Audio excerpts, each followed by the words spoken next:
I'm Veronica Vance. Coming up, we check out 3 Detroit one-of-a-kinds, pop into 2 restaurants downtown for a little surf and turf, and then we cruise the highways and byways of the D, so stay tuned.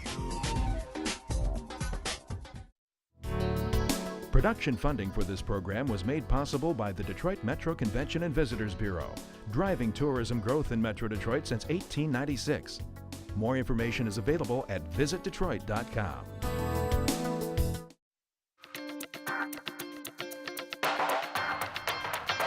The D. It's a very unique place to visit for a ton of great reasons. We have all kinds of places to visit that you can't find anyplace else, and I'm talking about destinations like the Ford Rouge Factory Tour, the Motown Museum, our Auto Baron homes, some of our one-of-a-kind auto events like Autopalooza, and the largest fireworks display in North America celebrating the 4th of July. And now we're going to visit 3 one-of-a-kind destinations. First, we're going to head over to Detroit's own Better Made Chip Factory to see how the country's greatest tasting chips are made. Then we're off to the Lark, one of the top restaurants in the country, located right here in West Bloomfield Township. And finally, to the most remarkable Detroit sports memorabilia store, the Detroit Athletic Company. Really cool Detroit. So now let's go grab some chips at the Better Made Potato Chip Factory in Detroit. This is how it all begins. From the farmer, he ships his potatoes loose inside a big semi-truck. So they just drop out of the truck down into here. Okay. Right. Well, the potatoes go into the peeler, which is a brushing action, and it takes a minimal amount of the skin off. Okay. See? Then from that step, then it goes up. It goes up into the slicer. When the chips are sliced, they go into the cold water rinse tank. Okay. And then it takes the starch out of the potato. And then we rinse them, and then we blow the excess water off before it goes into the fryer. Okay, so can I grab an ultimate fresh potato chip here?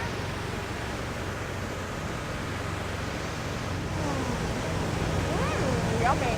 Well, Sam, it smells yummy over here for popcorn. Well, we make 4 different kinds of popcorn. We make butter popcorn, we make cheese popcorn, we make hot cheese popcorn, and we make white cheddar. We pop it with hot air. You can feel the hot air coming out here. Now this is plain old popcorn, no seasoning, no flavoring, nothing. Just as it comes out of the hot air popper. I like it plain though, it's good. Then it goes into the seasoning tank here, where the flavoring is added. This is the seasoning for the popcorn. Cheese and oil, yeah. Cheese and oil. Ooh, now the good stuff. We use real cheese. Yum. Well, Sam, I didn't even know they made some of these flavors. Oh, yeah. I'm overwhelmed with all the choices in And here. this is probably the only place in the city you can find everything that we make in one spot. So you can come here and you can buy all of these different flavors. Yep. Parmesan and garlic. That's Salvatore's named right after me, see? It's got a nice tang to it with no heat. Our potato sticks, which are not new. And you can start shipping these then. In canisters all over the country. We got good stuff. So now we're going to go from popcorn and potato chips to a high-end 5-course meal for some of the most delicious dishes you'll ever taste. I'm talking about the one-of-a-kind Lark restaurant. In a restaurant of this type, a very fine restaurant, you have to do 100 things right every night. If you want to eat here, you want to spend a lot, about 3 hours to finish a meal, start to finish? I would say 2 hours and 23 minutes. Okay. We begin our dinner here with a hors d'oeuvre trolley, chilled hors d'oeuvres, which always has certain items. Gulf of Mexico shrimp, chilled, our famous curry duck salad, oysters on the half shell, vegetable salad, and typically salmon. The hors d'oeuvre trolley is included in the fixed price dinner, and you can have whatever you want. Really? Certainly. This is our dessert trolley, and most people choose this for dessert. The other possibility would be an Austrian souffle. And it's carte blanche, which means you may have whatever you wish. Or you could have seconds. Really? Yes. Now the main event, and now Jim, what is it again that I've ordered? You have ordered the Copper Cataplana. We are the only restaurant outside of Portugal to serve this. It's in the whole world? In the whole world. Wow. They do it in this copper clam shell, It is mixed seafood and Portuguese sausage with a wonderful sauce. This looks and smells wonderful, and we've got such a variety of seafood in here. We have all the goodies. They have mussels, Clams? clams, And this, Gulf shrimp. what is this sausage again? We have chorizo, as in Portugal. This is our most popular dish. This is generally considered the best lamb preparation served in the United States. So it is extremely popular. And we nibble our bones. So I go around and say, "You want to nibble your bones?" Yeah. And they said, "Can we?" I said, "We'd be hurt if we didn't." Well, shall we get back to our food then? Shall we say bon appetit? Bon appetit. And now for something completely different. Detroit is a huge sports town. We love our teams and we've got legendary franchises here. We've got the Detroit Red Wings, the Pistons, the Lions, and Tigers. And over at the Detroit Athletic Company, you'll find all kinds of incredible memorabilia, particularly focused on the Detroit Tigers. But baseball fans, it doesn't matter who you cheer for, you're going to find this place incredible. Tigers win the ball game. Kirk Gibson has done it. He got it over the roof in right field, over the third deck. There's a tremendous amount of history, baseball history here in Detroit. Yeah. And I like to think of ourselves as the keepers of the archives. My brother and I started out actually as street vendors outside of the ballpark in 1982. Did you? We sold peanuts. In a lot of ways, our store has turned into a museum, and those are the original box seats from Navin Field. They were inside the ballpark from 1912 until 1977 when they were removed for a modern-day renovation. Those are probably considered the rarest of all figural seats in baseball. Yeah. Walter Briggs, the owner of the Tigers, renovated the ballpark in 1938. He had those installed. He went an extra step and had those figural tigers added to the ends of them. Okay, Steve, so what exactly is this that I'm holding here? It's an actual security guard's badge from Briggs Stadium. Is this something for sale? That's not for sale. Those are the type of things that we tend to put on display. Okay. And that I think is what gives the store a little bit more of a museum quality feel. That's an interesting piece on the wall. Even though he wasn't a Detroit Tiger, Ted Williams was extremely popular. He hit a walk-off home run in the 1941 All-Star game at Briggs Stadium. He's getting ready to cross the plate and he's shaking hands with Joe DiMaggio. Matted into the frame is an actual ticket stub from the game. Oh, that's a cool picture. We've been told before that this store belongs in Cooperstown, New York. Yeah. And I think there's some truth to that because we're actual fans of the team. And I think it shows. It shows in the way we display our artifacts, the way that we merchandise our products and things like that. Yeah. So there it is, a little more unique Detroit for you to go out and discover on your own. Just take the time to explore because there's so much to see and do here that if you do, I guarantee you'll be back for more.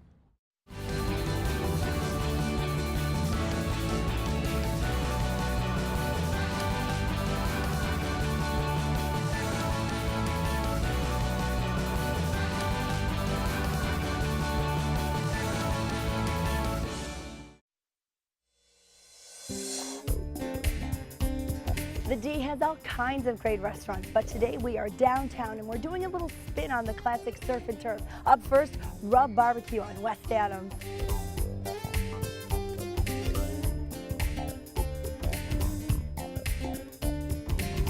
Hi, my name is Randy Yono, owner of Rub Barbecue Pub in Detroit. Just a great tip from Rub Barbecue Detroit. We do currently have valet parking for all your game day needs. So Randy, what's the significance of the saddles here? The saddle brings to Detroit our good old down south barbecue. Which is what you guys do here, Correct, Rub that's Barbecue. what we do best. We bring down south right into Detroit. And so what are some of your most popular menu items? Most popular, if you're talking appetizers, burn ends, by the end of the day we're completely out. Yeah, so they're awesome. They're you're saying. awesome, they're phenomenal. Beef brisket, pulled pork, and of course our famous ribs that we're known for. So Randy, tell me a little about the place, kind of a rustic decor, I love it. What we did here, we brought in a little rustic but yet modern look. We kept a lot of Detroit stuff, the original stuff that was here. So they've got a whole smorgasbord of food off your menu here. It looks like some good stuff we're eating over here. Yeah. Over here we got the bases loaded, beef brisket, our famous andouille sausage, side of beans and coleslaw. Here we have a sandwich, which is a Harwell with sweet potato fries. So the Harwell sandwich is after, of course. Good old Ernie. Good old Ernie If you Harwell. see on our menu, Go to rubbbqdetroit.com. All our sandwiches are named after popular Detroit natives. All our meats we buy locally, Eastern Market. We try to keep all our business on a local level. Does it would too affect the flavor? Is that sort of one of your secret ingredients? It is one of our secret ingredients, but I'll give you this. We do use cherry, apple, and hickory, depending on what we're smoking. Oh, give it a Brings little out the flavor. So it's a pretty long bar you've got here. Well, there's a little history behind this bar. Years ago, this building was known as the Brass Rail, which was known to have the longest bar in Detroit. So we decided, hey, let's go ahead and replicate it and bring the longest bar back. Also, we brought 30 taps of beer, which is pretty much unheard of, which is probably the most amount of taps in the whole city of Detroit. So for barbecue, you got to have sauce, and these are rub sauces? These are 6 of Rub's homemade sauces that are made in-house, all from the finest ingredients and spices. We've got Memphis, which is a sweet sauce. And Detroit, you get a little bit of kick of sweets, spicy. KC is more of a ketchup base, as you know. Apple, your good old apple. We cut fresh apples, put in the sauce. Cool. Carolina, mustard base. Texas, one's got a little heat to it. That one, so Texas is the hot one, and Detroit is sweet and spicy like me. Correct, there you go.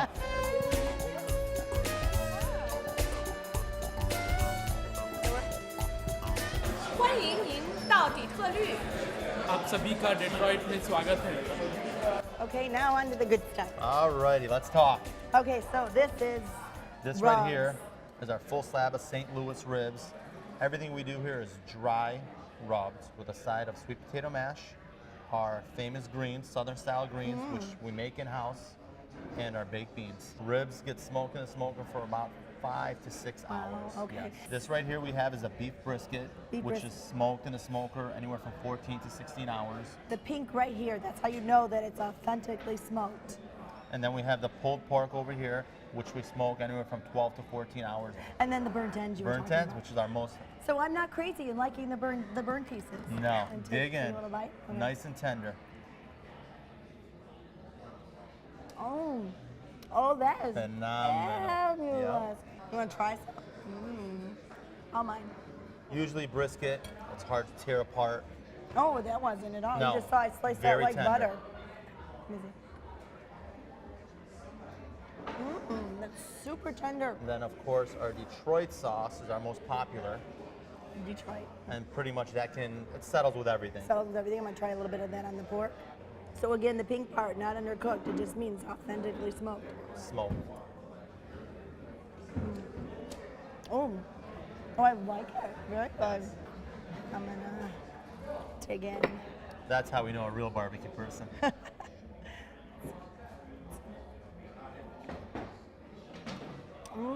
Oh, these are tender and juicy Very too. tender and juicy.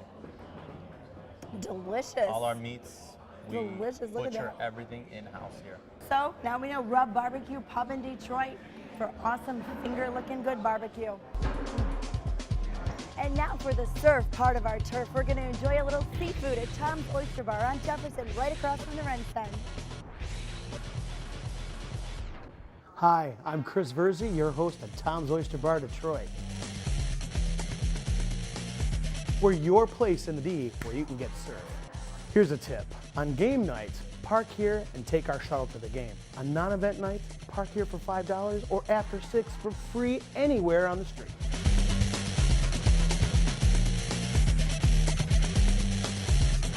Well, so Chris, I'm greeted by a wonderful seafood smell when I come in here. That's and right. Almost reminiscent of like a New England type feel of decor. And that's right, and I think that's what we had been going for when we opened back in 2000. This is a place that I think is sophisticated enough to get a fantastic meal at a reasonable price, but you don't have to come in a suit and tie or a dress. You know, come as you are. Then you've got a great wraparound bar. You can get food here, drinks, just come relax. Absolutely, everything from sushi, seafood, the grill. We've even got snacks and appetizers. It's a varied menu here in the D, but it's a great place to come for surf. As you'll see, we do a lot of different things on our menu for our lunch. For our dinner, you can get an awesome turkey sandwich, a turkey wrap. You can get wonderful salads here, in addition to all the seafood. And so you can either dine down here, or you can go upstairs. in the That's warmer months. right, during the season. So another reason to come here, the fabulous view up here. Just look at this view, like you said. So you can eat up here, you get a full bar, You put tables out or dining, Yep, dancing, we're gonna have what our, do you do? The whole exactly. kit and caboodle? We have a full kitchen here, a full bar, restrooms for everybody. The deck is a wonderful place for you to come, have a great view, have a great meal, and see our city. And the people mover comes Yep. right along here. Jump up, jump up. Hey, at home in the D. Could it be more perfect? I don't think so, yes. I live in the area, downtown Detroit, and I love the seafood here. Come here frequently. Detroit is moving up, and I'm happy that Tom's Oyster Bar is a part of this. Here are the oysters. Wow, now, so how many oysters are you going to go through in a day? I couldn't even tell you the exact number of oysters we're going to go through, but it's a lot. We have several bins that are full of anywhere between 75 to 150 oysters, depending on their size, and we'll go through all of them in generally 1 to 2 days' time. Wow. This is James, an expert shucker, by the way. I was going to say, he made that look so easy. It looked like he just popped it open, give it a little twist, and there you go. That's exactly it. I like the northern ones. They're a little plumper, a little saltier. Southern ones, a little gentler, not as much salt. Now, James, do you eat oysters? No. No, James doesn't eat No. them. See, I will. Now, we have you guys here. Do you want to try one, Mick? Are you brave? You can go with the hot sauce. You definitely go with the lemon. You can go with the horseradish cocktail sauce here. I like that the best. I'm okay with hot sauce, but I find it destroys the flavor. Just a dab will do you, to be honest. And this is really, really delicious. Now, you don't have to do this, and some purists don't. So ready? Purists don't, but To the D. Yes, to the D. To the D. There Here we go. Okay. That's delicious. Almost shrimpy in a way, aren't they? Nothing to be You afraid turned me around. Oh, it's, wow. of. James? That was, no, James, really. It's delicious. So come here. So some of the things that we're really proud of here at Tom's Oyster Bar is we're getting everything here from Eastern Market. Our fresh herbs, our vegetables, our eggplant to make our eggplant parmesan. Look at that. It's not quite ready to go yet, but where else can you get that here in the D? And lime juice to make our own key lime pie, which we make right here. I have my New York strip steaks. We have veal. We don't do barbecue here. That's better left for some places. But we do grill a steak, and we grill a darn good one. Well, Chris, I love this little behind-the-scenes point of view. Ramsey is making our blue cheese encrusted New York strip steak as we speak. He works so much in the kitchen. Those are actually burn marks. Those are not. That's not tattooed. Your mom would be happy you ate at Tom's Oyster Bar too, because we're using fresh vegetables and we're not cooking them to death. This is not a commercial. I know exactly. Okay, Chris, so ooh la la, these are some of your famous appetizers here. Famous appetizers, and they actually, some of them eat like a meal, to be honest, Veronica. So here we have. Really? Yeah. This is enough food for a meal. I think so, because this is well, not if you're me, but hey. This is our cold plate appetizer, and this really is one of those. This is surf. You definitely get down in the D here. Yeah. I mean, it has a range of salmon and pâtés and smoked mackerel and peppered mackerel and a northern Michigan whitefish sausage. These are another oyster sampler here. We have some of the blue points that we had. We had some James River. And then This is my personal favorite. It's our peel and eat shrimp. Okay, and what we do with these is when we prepare them, instead of just boiling them in water or blanching them, we actually boil them in a dark beer. They have a slight bitterness from the beer, but that beautiful shrimpy flavor, and really, again, more surf in the D. fish sausage. Absolutely. Yeah. It doesn't have a heavy, greasy taste like a lot of sausage. It's a light taste. It must be the fish in it that does that. I would imagine so, yes. I'm gonna eat the other bite too. No, beer shrimp. So no plate, no lemon or anything. Just Nothing. Au naturel. So we're really proud of that. Very good. And again, what it is, it's a very delicate, shrimpy flavor. It is. It's very nice. And then here's our salmon pate. No, I love salmon. Okay. More of a bold flavor. A very but bold. Still, oh my goodness, that's delicious. Yeah, isn't it? Then I could eat that for breakfast and dessert. Absolutely. That is delicious. Oh, I think that's my favorite thing. So there you go, our version of Surf and Turf in the D. We've got our fabulous barbecue at Rub Barbecue over on West Adams, and of course our surf at Tom's Oyster Bar in Jefferson, which, as you pointed out, also has some turf in it. It does. So. Anyway, hope to see you guys down here. Yeah. Right? Cheers. Cheers. There are plenty of things to see and do in Metro Detroit this month, and our calendar of events is up next to point you in the right direction. Loose tests the lengths a parent would go to protect their child. And the Big Ten hockey tournament faces off at the Joe. Catch the Funny Sisters Easter Catechism at City Theater. Then find anything and everything you need for your home and garden. Hop on over to the family fun Bunnyville at the zoo. Then it's opening day in the D with the Tigers versus the Twins. To learn of any changes, log on to visitdetroit.com or call 1-800-DETROIT.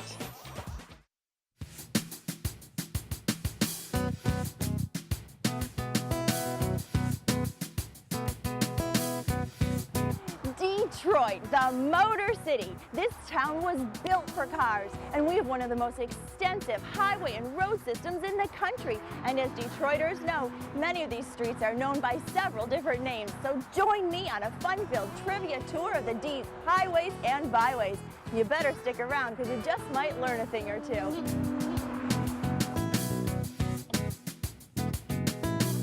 I-75, the biggie. It runs all the way from northern Michigan down south into Florida. But here in Metro Detroit, it's known by several different names. The Fisher Freeway, the Chrysler Freeway, and I-375. Now the part that I'm on right now is called the Fisher Freeway, and the Fisher Freeway section runs from downriver and leads into downtown Detroit. This part of I-75 that I'm on now is called I-375, and it runs from downtown Detroit to I-94. It's just a small section.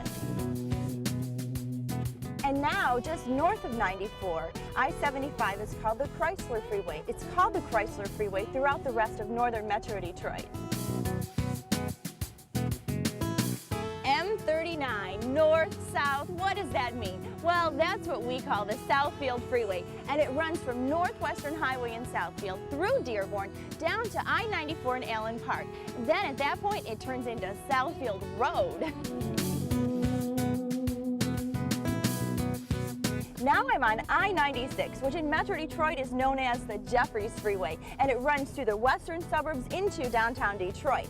But in 2005, a portion of it was renamed the Rosa Parks Memorial Highway, and that part runs from Telegraph to I-75. I-696 was the last interstate to be completed in Metro Detroit, and it's 8 lanes wide. Of course, it's also known as the Walter P. Reuther, or just the Reuther. The freeway that we're on now, when written on your map, would be called M10, but we know it as the John C. Lodge, or simply the Lodge. It runs from north to south, from the northwestern suburbs all the way to downtown Detroit. And did you know that the section from the Linwood Curve to 8 Mile was once known as the James Cousins Expressway?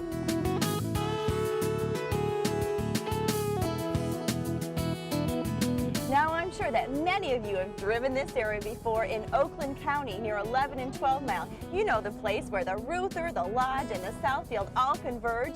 But did you know that this big intersection is actually called the Mixing Bowl?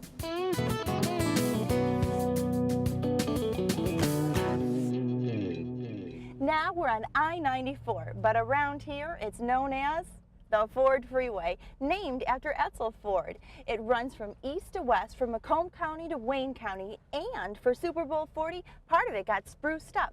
From Detroit Metro Airport to downtown Detroit, it received new landscaping and a landmark suspension bridge over Telegraph.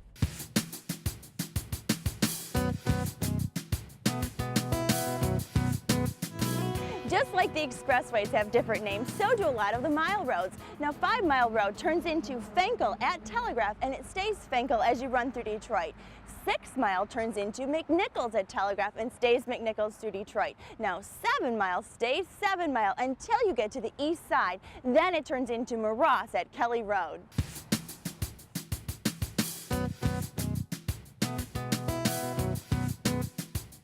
And of course, we have the famous 8 Mile, also known as Baseline Road. Now, the rest of the world has come to know 8 Mile from the movie 8 Mile, but we know it as the road that divides the city of Detroit from the northern suburbs. Now, the reason it's called Baseline Road is because it's the point at which surveyors use to lay out the rest of the region. And just like a lot of the other mile roads, 8 Mile changes its name too, but not until you get to the east side, and it turns into Vernier, again at Kelly Road.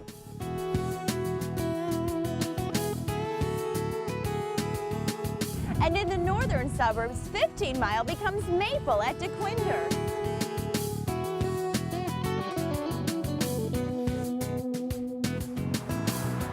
And then there's 16 Mile, known by many different names. It's Metropolitan Parkway, it's Big Beaver, it's Fortin, and to help you kind of figure it out, at DeQuinder, it becomes Big Beaver heading west.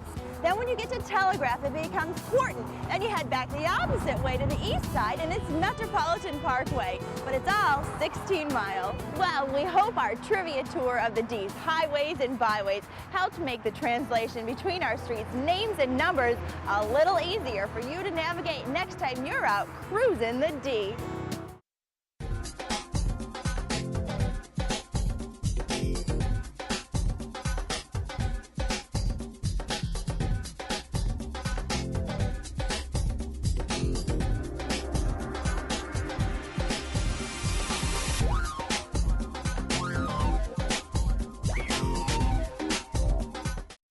Well, that's our show. Thanks for watching. I'm Veronica Vance. And remember, if you would like more information on any of the places we visited, log on to visitdetroit.com. So until I see you next time, go out and explore on your own and discover the D. To learn about discounts and special offers for featured attractions, plus how to get copies of Visit Detroit magazine, click on visitdetroit.com.